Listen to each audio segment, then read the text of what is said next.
Olá a todos, meu nome é José Cláudio Casali, eu sou oncogeneticista do grupo Oncoclínicas. Eu atendo na Oncoclínica do Rio de Janeiro e em breve estarei atendendo na Oncoclínicas daqui de São Paulo. Eu vim hoje ao congresso falar sobre melanoma hereditário. E esse é um tema bastante interessante porque a gente tem observado tantos avanços em melanoma e dentro da genética do melanoma, a gente não pode esquecer que existem pessoas que são predispostas a terem melanoma. Essas pessoas elas já nasceram com um traço genético de predisposição que as torna altamente de risco para desenvolverem melanoma durante a vida. São pessoas que, obviamente, elas vão ter todas aquelas manifestações pré-malignas, passando pelos nevos, né, melanocíticos, nevos displásicos. E eu abordei durante aqui o nosso tempo de exposição as principais síndromes de melanoma hereditário que eu vou conversar com vocês. Então, lembrando que hoje a gente conhece algumas dessas síndromes, mas existem síndromes que ainda não foram descobertas, possivelmente porque são síndromes recessivas ou relacionadas a genes que a gente ainda não descobriu. Mas nós estamos numa fase da medicina onde é importante para você, oncologista, cirurgião oncológico, dermatologista, prestarem atenção durante a sua consulta em relação à história familiar do seu paciente.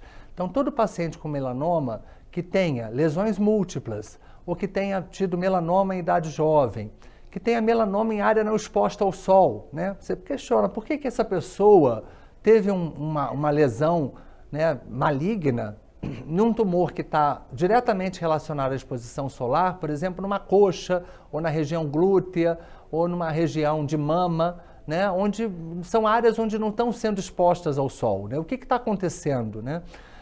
Pessoas também que têm uma história familiar de câncer, elas devem ser rastreadas para alguma síndrome hereditária.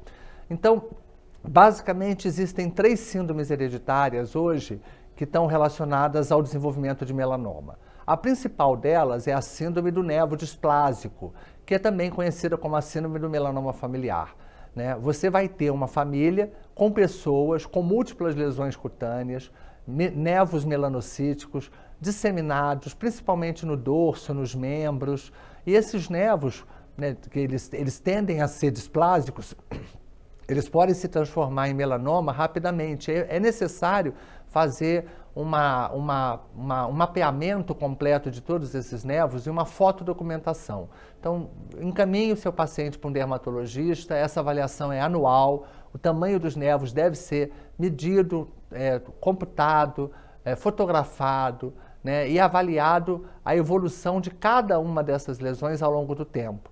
Essas pessoas muitas vezes não têm história familiar, porque elas muitas vezes são o primeiro caso da família. Mas você frequentemente vai encontrar outros irmãos, ou pai ou mãe com essas manifestações. Hoje a gente vê pacientes tanto de pele branca quanto de pele mais escura tendo melanoma.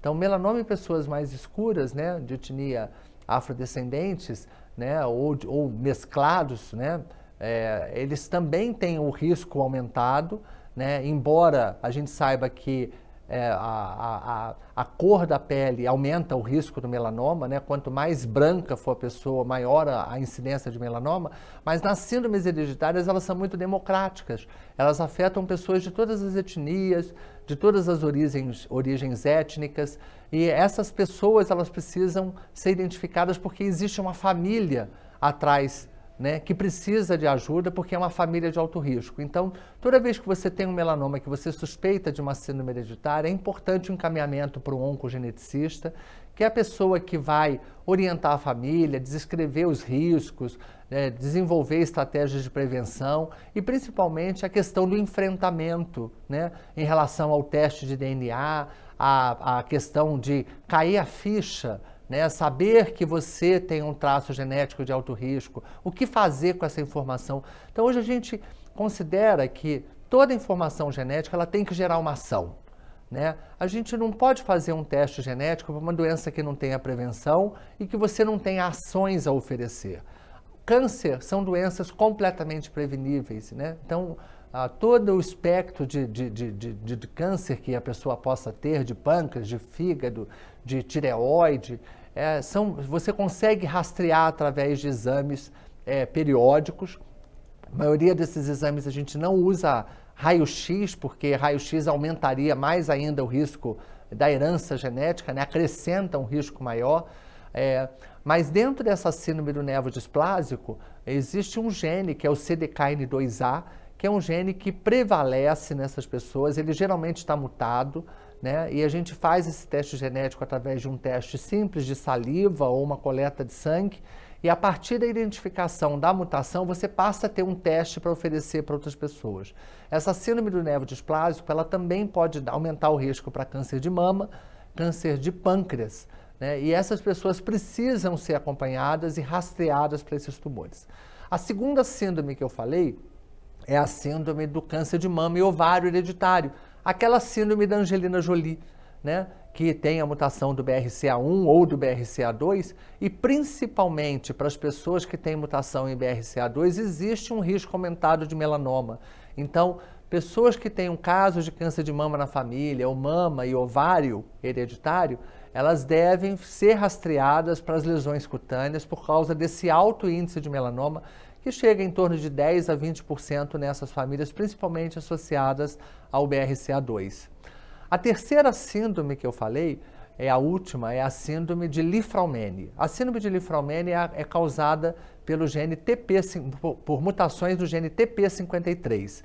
Esse não é o único gene dessa síndrome. Existem outros genes que a gente vem estudando agora através de painéis genéticos mais ampliados ou até mesmo através do estudo do exoma germinativo. Mas o TP53 é uma proteína extremamente importante para o controle celular. Ela controla a reparação das células, induz a apoptose às células que não têm reparo, ela para o ciclo celular. Então, ela é considerada, durante muito tempo, ela foi chamada de guardião do genoma. Então, esse TP53, ele está mutado em pessoas que têm a síndrome de Li-Fraumeni. Essas pessoas têm tumores múltiplos, diferente da síndrome do câncer de mama e ovário e da síndrome do melanoma hereditário, onde você tem uma repetição do mesmo tipo de câncer. Na síndrome de Li-Fraumeni, você pode ter qualquer tipo de câncer, inclusive cânceres infantis. Então, você tem, digamos, a sua avó que teve um glioblastoma multiforme, a filha teve melanoma, a outra filha teve um câncer de mama, essa avó já teve netos com leucemia, com sarcoma, com tumor de suprarrenal. E existe um fenômeno que chama antecipação, que a cada geração os cânceres vão aparecendo em idade mais cedo. Então, guardem que hoje melanoma você tem que distinguir se ele é esporádico ou é um melanoma hereditário, com base numa coisa que é muito fácil da gente obter e que você não precisa de dinheiro algum para saber a história da família. Perguntem a história da família, o heredograma, construam a árvore, encaminhem para o geneticista, então as famílias suspeitas, porque toda a família vai se beneficiar de um programa de rastreamento.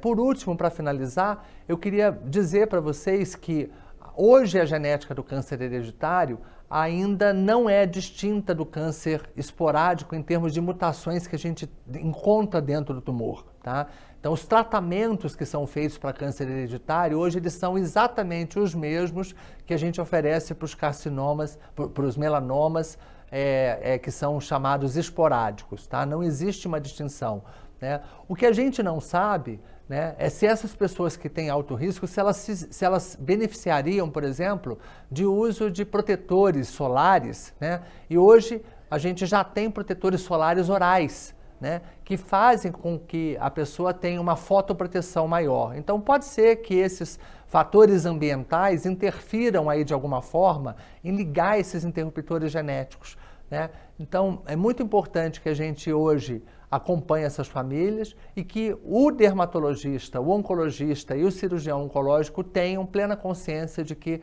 câncer hereditário é prevenível e melanoma a gente precisa evitar na fase pré-maligna, né? Porque depois que você já tem o melanoma, já é tarde demais. Você já está lidando com riscos de morte, você já está lidando com ansiedade, né? Então vamos voltar um passo atrás e tornar a prevenção como a nossa estratégia principal de combate ao câncer. Obrigado a todos.